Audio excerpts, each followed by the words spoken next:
1er juillet 1907. Dans la divine volonté, les péchés du passé sont oubliés. Je lisais sur une sainte qui pensait toujours à ses péchés et demandait continuellement pardon à Dieu en regrettant ses fautes, et je me disais « Seigneur, quelle différence avec moi! Je ne pense jamais à mes péchés, alors qu'elle pense toujours aux siens.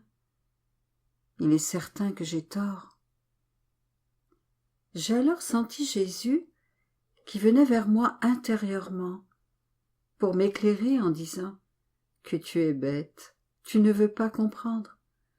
Quand ma volonté a-t-elle produit des péchés ou des imperfections? Ma volonté est toujours sainte, et celui qui vit en elle devient saint. Il en jouit, s'en nourrit, et pense à tout ce que ma volonté contient.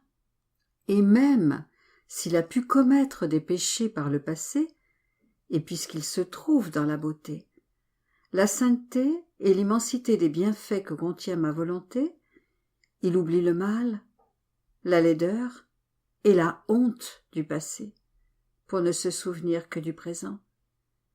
S'il devait quitter ma volonté et retourner à son être propre, il n'est pas étonnant qu'il se rappellerait alors ses péchés, ses misères. Mets-toi bien dans la tête que des pensées sur soi-même ou sur ses péchés ne peuvent pénétrer dans ma volonté. Et si l'âme les ressent, cela veut dire qu'elle n'est ni stable, ni bien ancrée en moi, mais qu'elle s'échappe continuellement à l'extérieur. Le lendemain, j'étais dans mon état habituel lorsque je l'ai vu, et il m'a dit « Ma fille, la vérité, si persécutée qu'elle puisse être, finit toujours par être reconnue. Tôt ou tard, le temps viendra où cette vérité persécutée sera reconnue et aimée.